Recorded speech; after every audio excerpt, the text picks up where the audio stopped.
everyone, and thanks for tuning in to the Charter School Connection podcast. We got an awesome episode where I met with Erin Barnes from Epic Charter Schools. She taught me so much about handling difficult issues with growing a charter school. In a single month, they grew from 34,000 to 68,000 students. So you can only imagine all the questions I had on how do you possibly do that and manage that. So learn from her on how they overcame that is super interesting. And then she just talked about the ability to do school differently and how we need to give people the right to choose how they want to learn. And so at Epic, it's not your traditional brick and mortar. Yes, you can meet with your teacher in person, but there's virtual, there's different programs that they offer throughout the entire state of Oklahoma. Really cool, learned a lot. I'm excited for you to dive into this podcast. Thanks again for tuning in.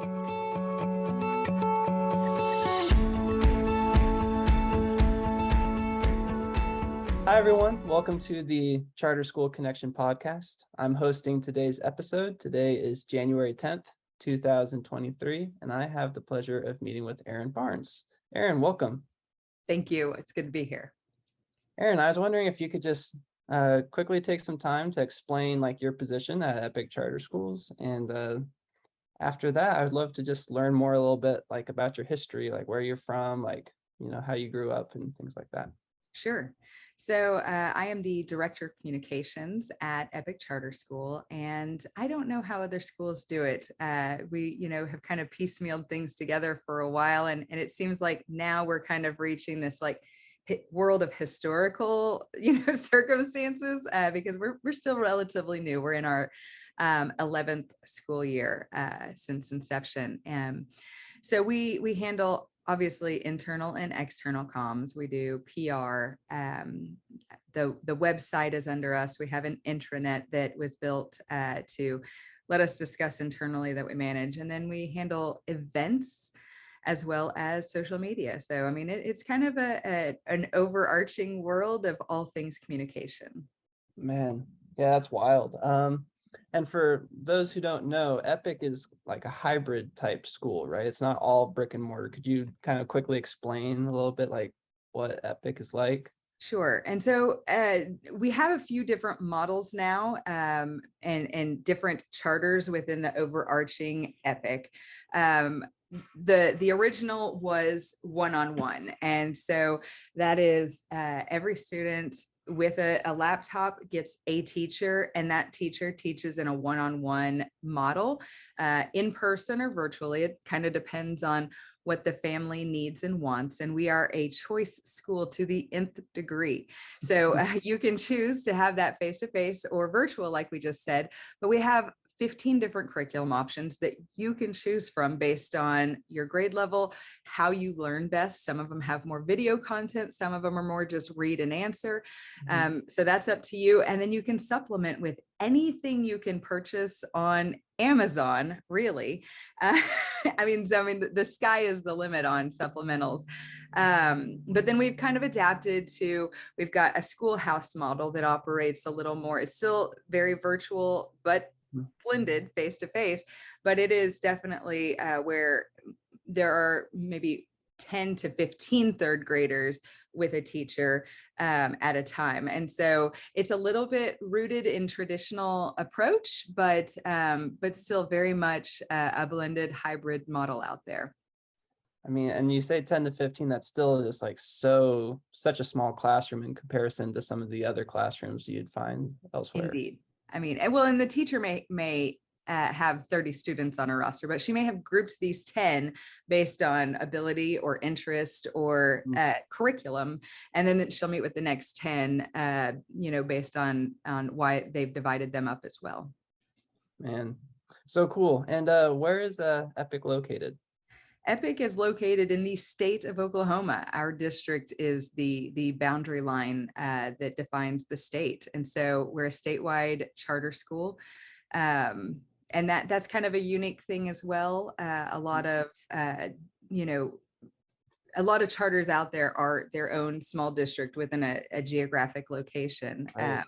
So ours is definitely unique in that it is the boundary of Oklahoma. Wow. And yeah, that's super interesting. And what are like the pros and cons with that? Because I mean, I work with several charter schools that are just like assigned to like a district, and like they can't leave that district, and they're like wishing that they could reach out. But then there's also like a lot of pros to that. And I'm sure it makes life a little bit simpler when everything's like all bunched up. But I'm just curious to hear from you, like what have you found to be the pros and cons of having the statewide? So Reach? pros are, we get to see what every student across the state faces. Mm. Rural students are completely different than urban students, and we're not limited in the way we teach, depending on that geography. And sometimes it's finding a way to urbanize the rural, and sometimes it's finding ways to slow down and teach the rural to the urban.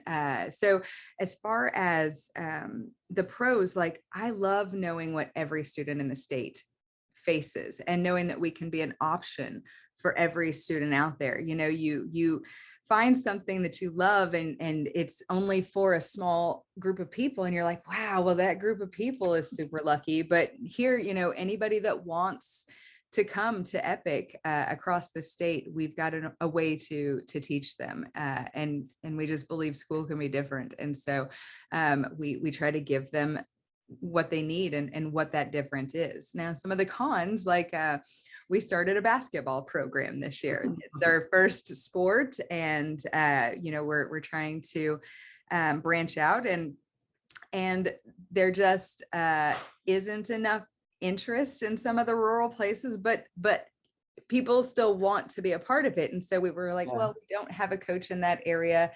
I'm so sorry, hopefully next year, and so organizing in that capacity is super hard. But we have field trips across the state, and so we may, send a kiddo to Ponca City to do field trips, and kids from Tulsa, if they want to make that drive, they can go. But we try to geographically, Right. create social engagements and learning engagements across the state using all of our resources in the state, not just what might be available in Broken Arrow or in Lawton. Man. Yeah, that's definitely like a unique problem set that you guys have seemed to solve, and that's great. Awesome. Well, before we go any further, I'd love just to hear a quick explanation about you. Like, are you from Oklahoma? And like, how did your life lead you into working at head of communications here at Epic? Sure. Definitely non-traditionally. Um, I'm mostly from Oklahoma. We moved here whenever I was in the fourth grade, and have stayed. So, I mean, I would say I'm definitely an Oklahoma kid, but my parents live in Missouri, and they like to claim me from there. Gosh, I was a horrible kid. I am a high school dropout. I definitely cheated to get my way through where I was. And then when they realized I had been cheating, they were like, we need you to come back and do some more. And I thought, nope, none of my friends are coming back, so I'm not Yeah. either. And so I quit school for, super prideful reasons, not because I was like a dum-dum or couldn't handle it. I loved learning. I just wanted to learn the things I wanted to learn when I wanted to learn them. So Right. I Yeah. quickly got my GED and did college. But even at that, I was a non-traditional student. I was in for a couple of years, and then I left and had kids and thought I'll just be a stay-at-home mom. But then there was this like altruistic piece in me that said, you've got to go back. You can do more. You can, do more. So Mm. I went back, I finished the undergrad in education and taught in my local brick and mortar district here. And I just Uh, there are so many things done in education because they were traditionally done that way. And Mhm. because they were traditionally done that way, it's a lot of wasted time. I mean, I think we spent an hour, 30 minutes each day in bathroom breaks or preparing for lunch breaks or in the hallway, like an hour and 30 minutes of each day hallway time, because it's got to be organized, in certain ways, just seemed like a waste. You could cut that out completely, or you can fill it with more if you want to stay on the traditional, time scale here at Epic. And so I thought I was a super expensive stay-at-home mom after I completed my first year in that brick and mortar, because I just didn't want to go back. I didn't want to do the things that they were doing the way they were doing them. Lots of me in that I'm hearing, but it's fine. And then a friend of mine had told me about Epic and what they were doing. And I called and I was like, hey, I kind of want to start my own school. Can this be a vehicle for that? They were like, no, but we want you to just see what we got. And I came on the inaugural year, and life has really been different. We really are changing the face of education around here, one student at a time. And if we could just get the law to catch up with where we're at, school could be different for a lot more people. And we're not saying we're for everyone, but we are here for those who are bullied and don't want to go back, those who felt like the teacher might have been bullying them and didn't want to go back, those who are immunocompromised, those who, like, we're here for a huge niche of people, and we're the third largest school in the state of Oklahoma. So there are enough people that say we want to try this, and who have stuck around because it is just different. Yeah, that's me. And then I guess because of the high school dropout, because of the I want to learn the way I want to learn, it really has fueled my passion for it being a totally different model. Man, that's cool. So yeah, maybe your past kind of attracted you to what Epic was offering people, and that's really awesome. Yeah, well, and shoot, I started as a teacher here. Within a couple of years, I was a lead teacher, because as we grew, and we have grown until COVID. Okay, so until 2020, from 2011 to 2020, we grew at the rate of 40 to 60% per year. Like, until 2020, we were never able to get out of startup phase, because when half of your school is brand new every single year, you know what I'm saying? You're still trying to find out what you are and what you can provide to people. Yeah. And so I would say for the first 8 or 9 years, we were in startup every single year. 2020 hit, and as schools started announcing their COVID plans, we were done hiring in July. This is one of the funnest stories. We were done hiring in July. In August, people started announcing their plans.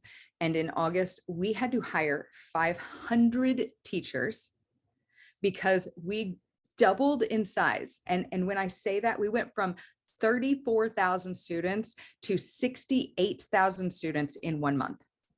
It was the hardest problem we've ever had to face. And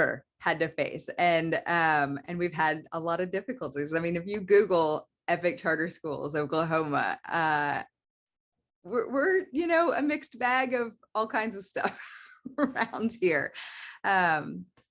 Anyway, when schools opened back up, we kept about 1 in 4 of those kids, because I think that they found that school could be different. But just like I said, we're not for everybody. 3/4 of them went back. They want their social, they want the sports and the other opportunities that we just can't offer here. So I still can't imagine that month, how you probably never got any sleep. I mean, no, we had already been in a world of, because in the virtual world, I mean, just you, Sean, having a cell phone in your back pocket. Mm-hmm. If you want to know something right now, you Google it and you get the answer, right? Yeah, right. And I think that virtual nature is hard to leave behind for everyone. And so you'll find that, I mean, and I'm sure it happens in the brick and mortar world as well, but our teachers are being reached out to at 10, 11, 12 p.m. and are answering those questions at 10, 11, and 12 p.m. Because if that's when the student is working, we're not going to limit them in that. Yeah. We want to be able to be there for you. Now, it is definitely hard. And some people have, their boundaries they've set and said, I'll answer it in the morning when I wake up, but, I'll try to be as on time with you as you are, in your education world. And so sleep is definitely something that all of us need all the time, not just during COVID. The lines blur a lot in virtual. So then my question is regarding teachers, like you had to hire 500 teachers.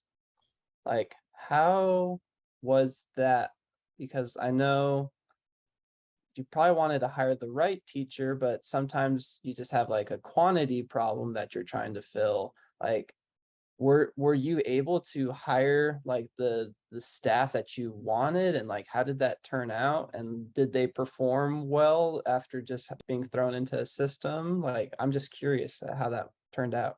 Yeah, no, that's a great question. And it was rocky, obviously. I mean, some of them were warm bodies, and that sucks to say because we're talking about kids here, but we did find that we kept several because they were the cream of the crop, but at Epic, and whenever I was going through the master's courses, I tried to do everything on Epic because there was no real virtual schooling historical data out in the world of even, peer-reviewed stuff. And so everything I was trying to do, I tried to write it or research it for Epic. And we found with internal data, it takes about 2 full school years to become an Epic student. I mean, like really an Epic student. And that is if you keep the same teacher for those 2 school years. So in our model, and that's the beauty, you get a roster of students, and you can have those roster of students from pre-K through senior high. I mean, I've got a girl who is part of my husband's co-op now. He's a teacher at Epic. I got her when she was a 3rd grader, and she's graduating this year, and she's been in the Barnes roster the whole time. And so that's beautiful, because our teachers teach all grade levels here, which is another crazy challenge, obviously. But gosh, and now I've kind of forgotten the question that you asked. Did I answer it at all? Yeah, I think you did, just about like hiring the right teachers and how did that work out, and were they able to manage it? And so Oklahoma is, it was one of the first states that came to realize there was a teacher shortage going on. And we were 49th in the nation. And there was a group of us that were called to work with the state superintendent on this teacher shortage task force. And I happened to be one of those people, which was wicked awesome. And she was the state superintendent at the time, and now we've got a new one, but she was very forward thinking, like, how do we create teachers? And I'm open to all suggestions. And so Epic created something called the You Teach program.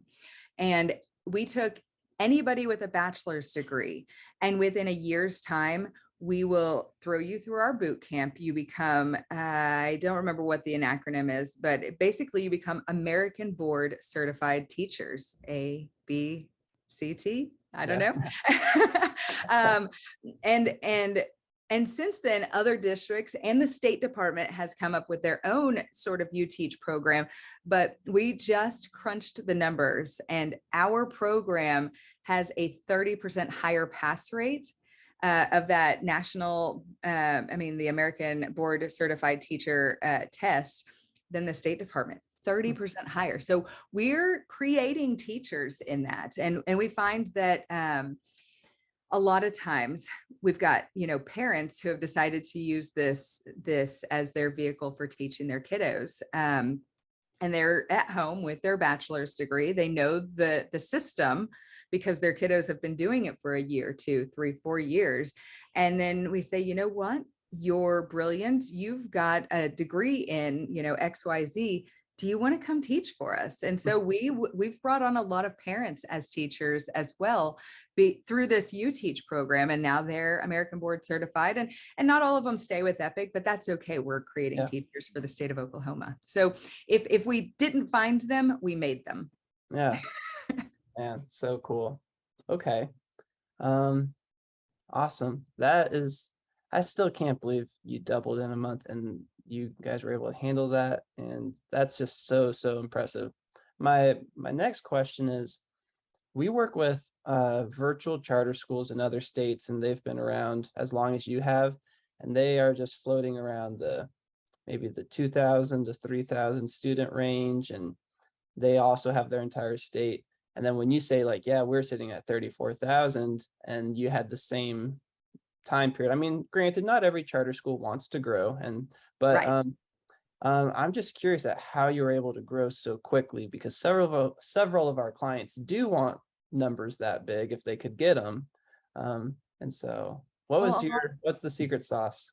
I think a lot of that came from not limiting parents. And that's super hard on teachers and administrators. You know what I'm saying? To be able to track all the things, to be able to put KPIs in place for all the things and to the nth degree, and so there's a lot of trust we've had to build in training our teachers to do this, but also training our parents how to help the teachers, symbiotically. And so a lot of virtual schools will come around and K-12, for instance, they created their own curriculum. They were a curriculum model before they were a school, and then they created the school out of it.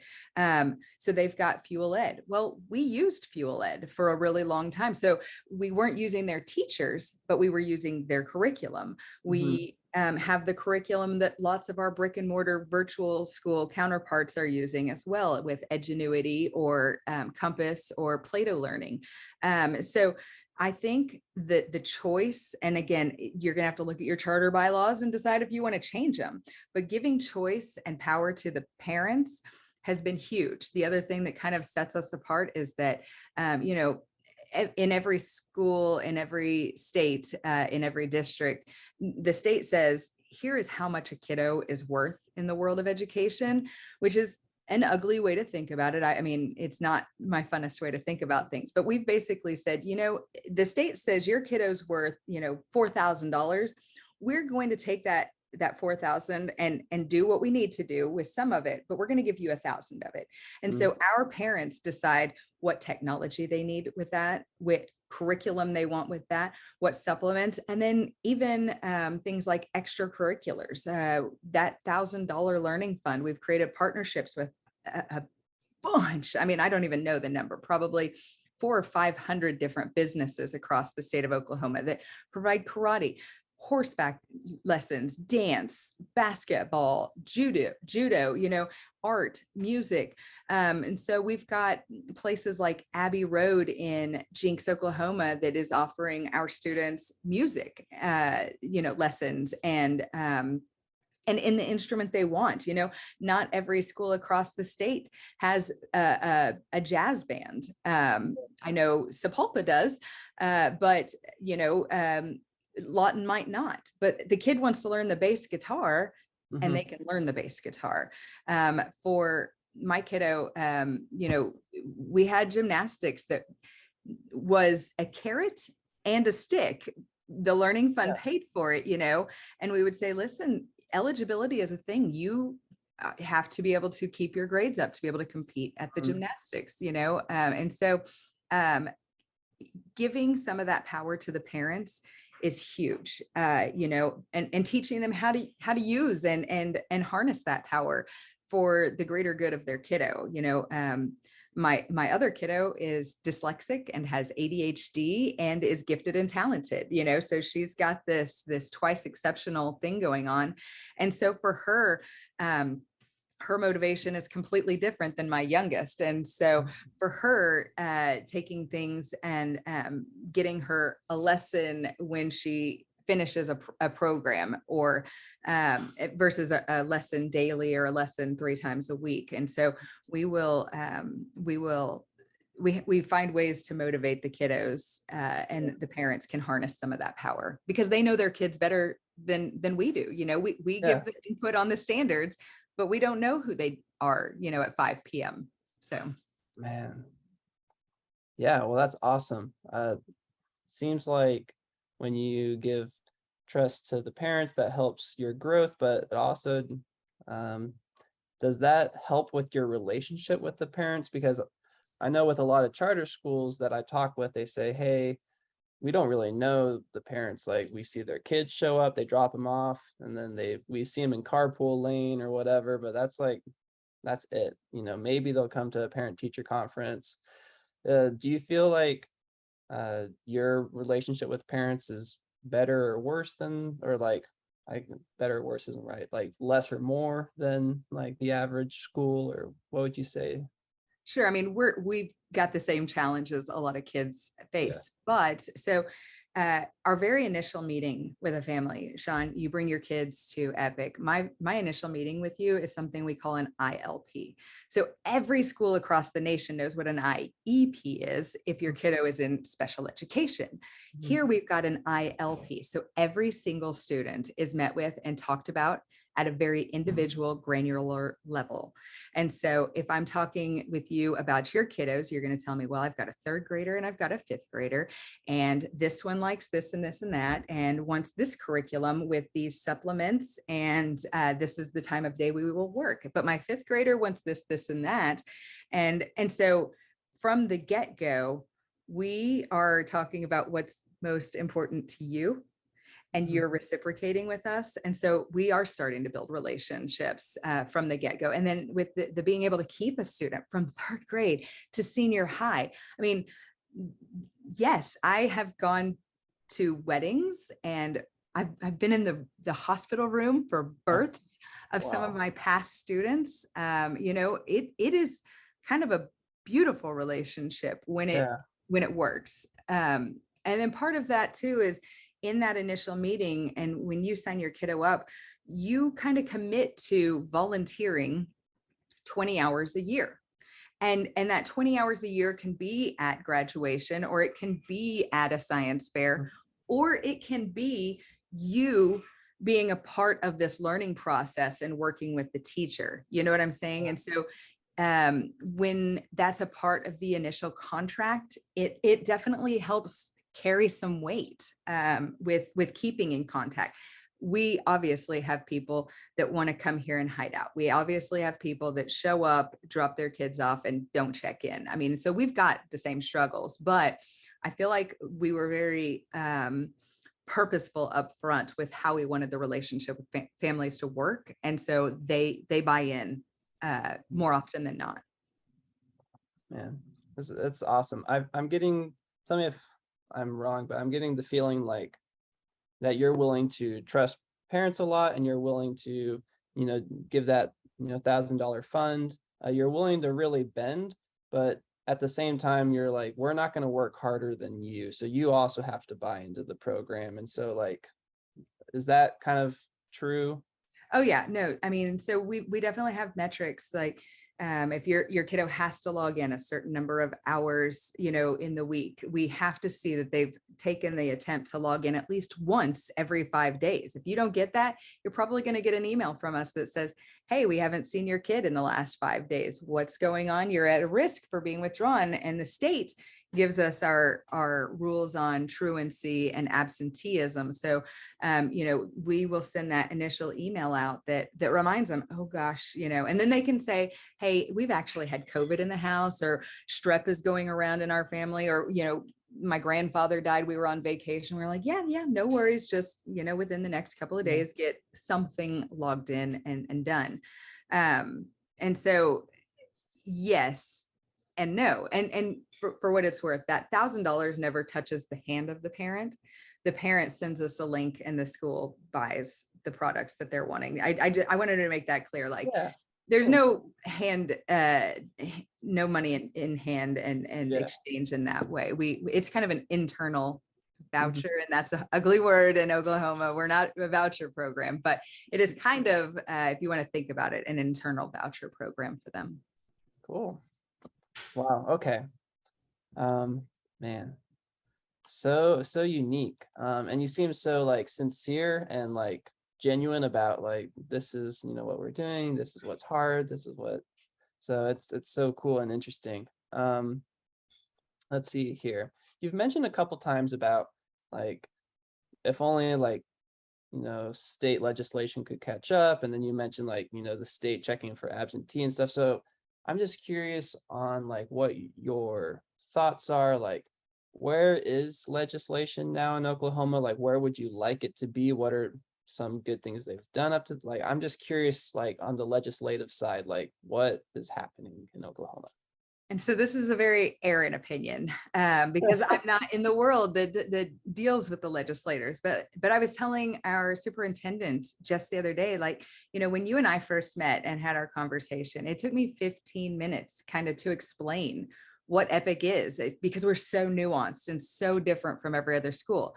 When you only get 5 to 10 minutes to meet with your legislator to discuss what it is that you want them to think about and move forward with in education, that's a real challenge. They don't understand what we have and what we're capable of. For instance, okay, and I'm not talking about EPIC at all. Chat GPT is this new thing, right? Some people really know what it is. Others have no clue. It is a program that I can type in, write a 5th grade essay on sea turtles, and it'll spit out 5th grade vocabulary equivalency of an essay on sea turtles. That is scary as all get out to teachers, because it can't be monitored by like a Turnitin app, right? So a lot of schools are banning this thing and saying, you know what, we are not going to deal with this. But I don't know a more 21st century skill out there than learning how to harness AI for the jobs that don't exist. We have to teach these kids how to utilize the programs for jobs that don't even exist yet. So why not teach them how to use it for good? And so with that example in mind, if the legislature doesn't know what we are and they just want to ban because we want to be a mastery-based school, not a seat time school. I could care less if it took your student 25 minutes to master a lesson or a week to master a lesson. And I believe so. I was held back in 4th grade. So statistically, I was, going to drop out, right? If you want to put it in that perspective, I was held back in 4th grade, but I really became a troublemaker my second time in 4th grade, because I already knew most of that stuff. I really just needed a couple of more months with the program than a whole nother year. And what we want is to become a mastery-based school, so that if you need a couple more months in that program, you can have it. If you want to finish the program by April and start the next school year, gosh, why would we limit you in that? You know what I'm saying? And so we really would love for the legislature and our congressmen and women to know what we are, so they aren't putting limitations on us to what is possible for students, because not holding a kid back is huge. Right? We already know, statistically speaking, if a kid gets held back, they're 50% likely to drop out of school. How can you take that as a responsibility and not try to change it for the better? That's a huge responsibility. And I'm a success story, but that is not the case for a lot of kiddos out there. And so just kind of changing the narrative of what school can be, so that we can hit the kids that are not getting met at their local options. Yeah, man, that's really cool. Yeah, and that's really well put. I feel like we've talked a lot about EPIC, and I was just curious if there's anything else that you'd like to throw in about what EPIC's doing, anything unique. If not, typically the way we end our podcast is like a lightning round. Well, where like I just ask a couple questions and we try to keep, answers to like, 30 seconds or less. Are you ready for that, or is there anything else that I'm missing? So I would say the only other thing that we're doing that is so different than the world, the state of Oklahoma says somebody can be a student on the state's dime until they're 21. So a whole host of our students are kids who may have dropped out of their traditional option, but aren't 21 yet. So they come here where there isn't the harsh reality of a 20-year-old sitting in class with a 17-year-old or the Yeah. stigma that comes with that. So we have that option. But this year we decided, you know what?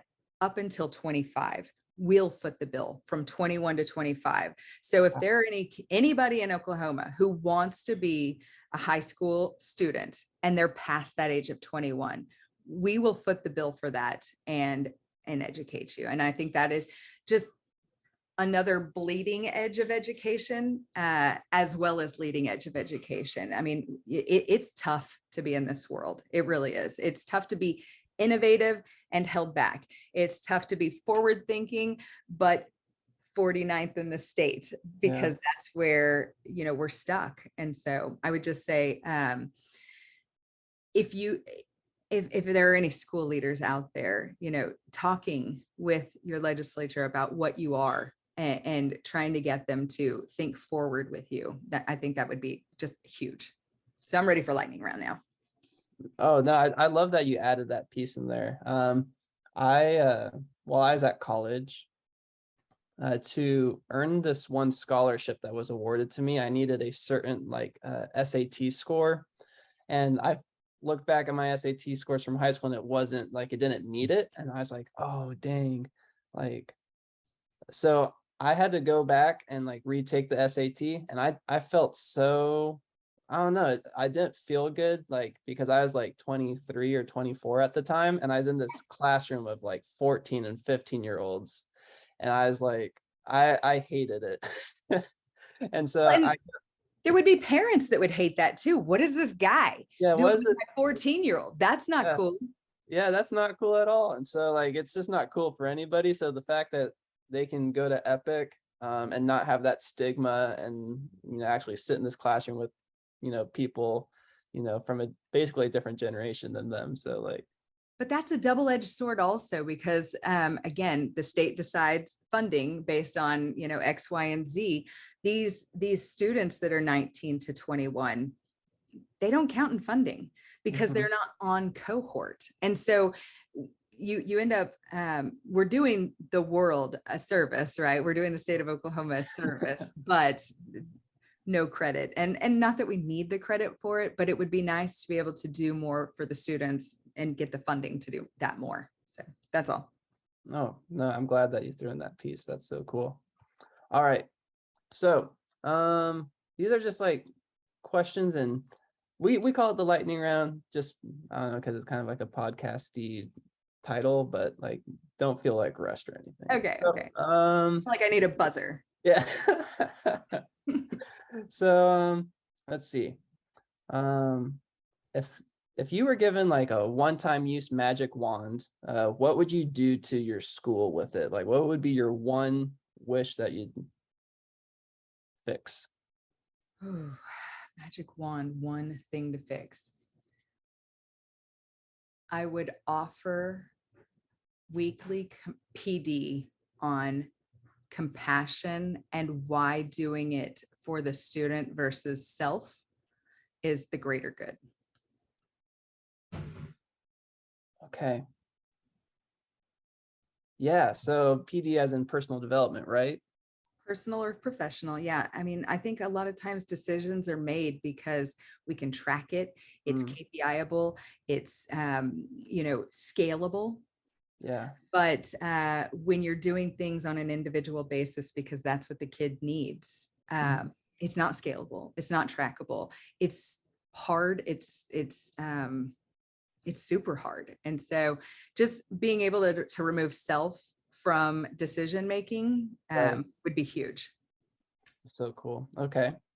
Next question is, if like you mentioned how hard it is to convey what epic is in like, 5 to 10 minutes, to make it even harder on you, like if you had to like explain epic in like a motto or a phrase, like if you had a billboard, like an epic billboard, like what would that billboard say? Easy. School could be different. Hmm. School should be different. I love that. That's so cool. And then what would your personal billboard say? Like taking you out of Epic, what would, Erin Barnes billboard say? Gosh, that's a tough one. That is not a lightning round question. I'm I need sorry. thoughts. I need, no, I'm just kidding. I mean, probably, there's no one way to do everything. Approach everything independently. I love that. That's really cool. Approach everything independently. Yeah, I think that's perfect, because even if there's like even if I'm doing the same thing every day, like sometimes it benefits me just to do something differently, like just to learn, to see with different eyes. That's awesome. Oh my gosh, I would hope that I'm not the same person I was 5 or 10 years ago. I And so know. I would hope that my decision making evolves as I evolve as a human, so just Totally. approaching it different because it can be versus I've always done it this way, so let's just do it. Cool, man. Um, Sounds anti-establishment. I apologize. no, that's awesome. And I love how you said, like, I hope that we're a different person. Like, how depressing would that be to go back 5 years and realize that you're talking to the same person? And it's like, man, I haven't grown at all in 5 years. Like, how sad is that? Yeah. Um, cool. I was just curious, like, just in your, place of work, working at Epic, do you have like any like memorable, just like funny stories where like you and a colleague just like had a hard belly laugh just because, like, I don't know, is there an inside joke or something at Epic or anything like that? Oh my gosh, so many of them because nobody gets it. So we have to internalize with ourselves, like nobody outside of the world really gets it. I remember though, when we were trying to hit our 3,000th follower on Facebook, and we're at 30 something thousand now.